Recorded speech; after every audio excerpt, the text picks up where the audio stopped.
الحمدللہ رب العالمین والصلاة والسلام علی رسول الکریم اما بعد فاعوذ باللہ من الشیطان الرجیم بسم اللہ الرحمن الرحیم وَأُولَاتُ الْأَحْمَالِ أَجَلُهُنَّ أَن يَضَعْنَ حَمْلَهُنَّ وَمَن يَتَّقِ اللَّهَ يَجْعَل لَّهُ مِنْ أَمْرِهِ يُسْرًا ذَلِكَ أَمْرُ اللَّهِ أَنزَلَهُ إِلَيْكُمْ وَمَن يَتَّقِ اللَّهَ يُكَفِّرْ عَنْهُ سَيِّئَاتِهِ وَيُعْظِمْ لَهُ أَجْرًا صدق اللہ العظیم۔ واجب الاحترام سامعین، السلام علیکم ورحمۃ اللہ وبرکاتہ۔ سورہ الطلاق کی 4 نمبر آیت کا آخری حصہ تلاوت کرنے کی سعادت حاصل ہوئی اور اس کے ساتھ آیت نمبر 5 پوری آیت تلاوت کرنے کی سعادت حاصل ہوئی۔ ان آیات کا ترجمہ یوں ہے: اور حاملہ عورتوں کی میعاد ان کے بچہ جننے تک ہے، اور جو شخص اللہ تعالیٰ سے ڈرتا ہے تو وہ اس کے کام میں آسانی پیدا فرماتا ہے۔ یہ اللہ کا حکم ہے جو اس نے تمہاری طرف نازل کیا ہے، اور جو اللہ تعالیٰ سے ڈرتا رہتا ہے اللہ تعالیٰ دور کر دیتا ہے اس کی برائیوں کو، اور روز قیامت اس کے اجر کو بڑا کر دے گا۔ اللہ کا قول سچا ہے جو بڑی ہی عظمت والا ہے۔ عزیزان گرامی قدر، آیت نمبر 4 کا جو آخری حصہ ہے اس میں حاملہ عورتوں کی عدت بیان کی گئی ہے۔ اس میں تو کوئی اختلاف نہیں ہے کہ اگر طلاق یافتہ حاملہ ہو تو اس کی عدت وضع حمل ہے۔ اختلاف اس میں ہے کہ اگر بیوہ حاملہ ہو، اگر بیوہ یعنی جس کا خاوند فوت ہو گیا ہے وہ حاملہ ہو تو اس کی عدت کیا ہوگی۔ اختلاف کی وجہ یہ بیان کی گئی ہے کہ سورہ بقرہ کی ایک آیت میں مطلق جو بیوہ کی عدت بیان کی گئی ہے، جو سب آپ لوگ جانتے ہیں، وہ 4 ماہ 10 دن ہے، اور یہاں جو مطلق حاملہ کی عدت ہے وہ وضع حمل بتائی گئی ہے، یعنی خالی ایک بات مطلق کر دی گئی ہے کہ جو حاملہ ہے اس کی عدت وضع حمل ہے، ان یضعن حملہ، جب وہ حمل کو جن دے۔ اگر بیوہ غیر حاملہ ہو تو اس کی عدت بالاتفاق 4 ماہ 10 دن ہے، اور اگر طلاق یافتہ حاملہ ہو تو اس کی عدت بالاتفاق وضع حمل ہی ہوگی۔ لیکن اگر بیوہ ہو اور حاملہ بھی ہو تو اس کی عدت میں اختلاف ہے۔ بیوہ ہو اور حاملہ بھی ہو تو اس کی عدت میں اختلاف ہے۔ حضرت سیدنا علی کرم اللہ وجہہ شیر خدا، حضرت ابن عباس رضی اللہ تعالیٰ عنہ کے نزدیک دونوں آیتوں پر عمل کرتے ہوئے ایک اصول وضع کیا گیا ہے۔ وہ فرماتے ہیں ابعد الاجلین عدت ہوگی، یعنی مراد کہ اگر خاوند کی وفات کے فوراً بعد بچہ پیدا ہوا تو عدت 4 ماہ 10 دن ہے، اس طرح 4 ماہ 10 دن عدت گزارے گی۔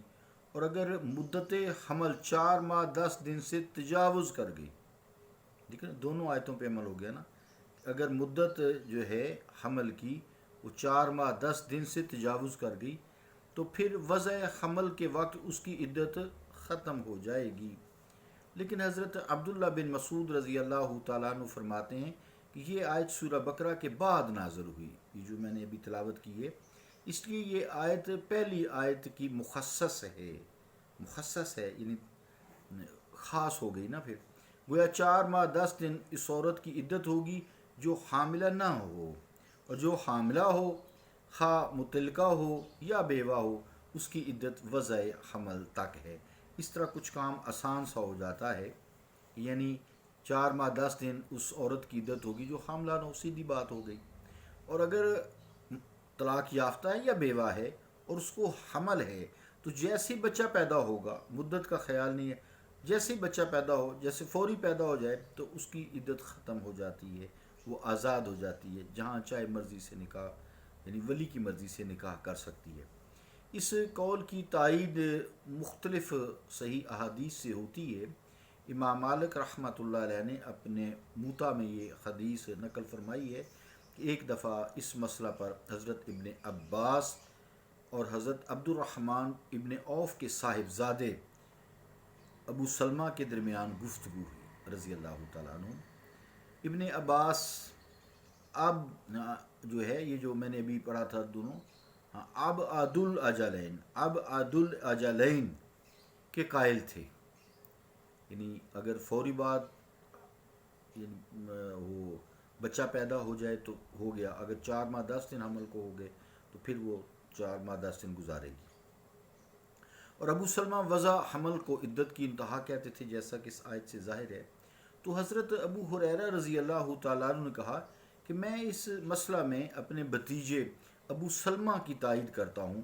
چنانچہ حضرت ابن عباس کے غلام قریب رضی اللہ تعالیٰ عنہ کو حضرت ام المومنین حضرت ام سلمہ رضی اللہ تعالیٰ عنہ کی خدمت اقدس میں بھیجا گیا۔ ام المومنین نے بتایا کہ سبیعہ رضی اللہ تعالیٰ عنہ اسلمیہ کا خامند فوت ہوا، وہ حاملہ تھیں۔ چند روز کے بعد ان کے ہاں بچہ پیدا ہو گیا۔ سبیعہ نے نبی کریم صلی اللہ تعالیٰ علیہ وآلہ وسلم سے اپنی عدت کے بارے میں دریافت فرمایا تو حضور کریم صلی اللہ علیہ وآلہ وسلم نے فرمایا اب تو حلال ہو گئی ہے، جس سے چاہے نکاح کر سکتی ہے۔ تو اس حدیث پاک سے بھی معلوم ہوا کہ اگر کوئی عورت حاملہ ہے تو جیسے ہی اس کا بچہ پیدا ہوگا اس کی عدت کی مدت ختم ہو جائے گی، 4 ماہ 10 دن والا اصول نہیں لگے گا۔ وضع حمل جیسا کہ آیت سے ظاہر ہے، آجالہن ان یدان حملہن، یعنی اس کی میعاد اس وقت ہے جب حمل کو جنم دے۔ امام مسلم نے اپنی صحیح میں یہی حدیث جو سبیعہ اسلمیہ رضی اللہ تعالیٰ عنہ کی زبانی روایت کی ہے، وہ کہتی ہیں کہ میں سعد بن خولہ کی بیوی تھی رضی اللہ تعالیٰ عنہ۔ حجۃ الوداع کے موقع پر انہوں نے وفات پائی، میں اس وقت حاملہ تھی، ابھی چند ہی روز گزرے تھے کہ میرے ہاں بچہ پیدا ہوا۔ مجھے ایک آدمی نے بتایا کہ تم 4 ماہ 10 دن عدت پوری کرو گی تب تم نکاح کر سکتی ہو۔ میں بارگاہ رسالت مآب صلی اللہ تعالیٰ علیہ وآلہ وسلم میں حاضر ہو گئی اور اپنا ماجرا بیان کیا۔ حضور کریم صلی اللہ تعالیٰ علیہ وآلہ وسلم نے فرمایا تم آزاد ہو، اگر کسی سے نکاح کرنا چاہو تو کر سکتی ہو۔ صحیح مسلم کتاب الطلاق۔ عزیزان گرامی قدر، جتنی یہ گفتگو ہوئی صحابہ کرام کی کثیر تعداد کا یہی مسلک ہے، ائمہ اربعہ نے بھی اسی قول کو پسند کیا ہے، یہی قول اختیار کیا ہے۔ اب مسئلہ ایک یہ ہے کہ اگر پیٹ میں ایک سے زیادہ بچے ہوں، 2 2 3 3 کتنے بھی ہو جاتے ہیں نا، آپ میڈیا وغیرہ پہ دیکھ سکتے ہیں، اگر پیٹ میں ایک سے زیادہ بچے ہوں تو عدت آخری بچے کی پیدائش کے وقت ختم ہوگی۔ عدت آخری بچے کی پیدائش کے وقت ختم ہوگی۔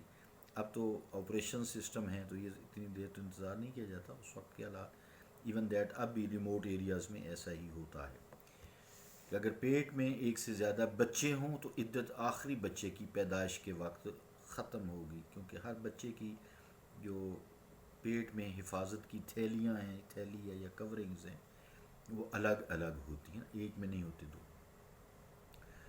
اب مسئلہ جو ہے پھر ایک اور یہ کہ اگر حمل ساقط ہو جائے، ٹرمینیشن ہو جائے اس کی، اور یہ یقین ہو کہ جو چیز نکلی ہے، جسم سے خارج ہوئی ہے جو چیز، وہ حمل ہی ہے، تو اس وقت بھی عدت ختم ہو جائے گی۔ چونکہ بعض کا رسولیاں ایسی ہوتی ہیں، بچے دانے میں ہوتی ہیں، تو وہ بھی اس طرح خارج ہو جاتی ہیں حمل کے دوران۔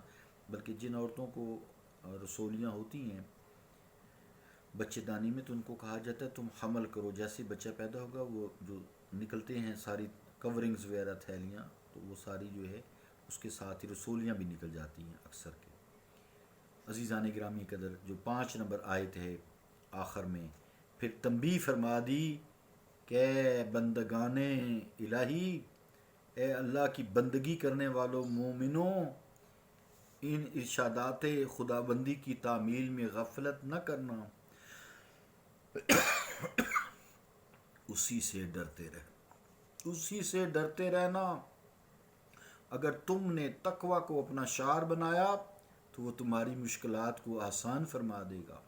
4 نمبر کی آیت میں بھی اینڈ میں یہی فرمایا ہے کہ اس کے کاموں میں آسانی پیدا فرما دے گا، اور اگر تم اللہ تعالیٰ سے ڈرو گے تو وہ تقوی کو شعار بنا لو گے تو وہ تمہاری مشکلات کو آسان فرما دے گا، اور جو اللہ تعالیٰ سے ڈرتا رہے گا اللہ تعالیٰ اس کی ساتھ برائیوں کو مٹا دے گا، یکفر عنہ السیئات، برائیوں کو مٹا دے گا، اور اس کو قیامت کے دن اجر عظیم عطا فرمائے گا، وَيُعْظِمْ لَهُ اجرا۔ صلی اللہ تعالیٰ علی رسول خیر خلقی محمد وعلی آلہ وصحبہ اجمعین برحمتک یا ارحم الراحمین۔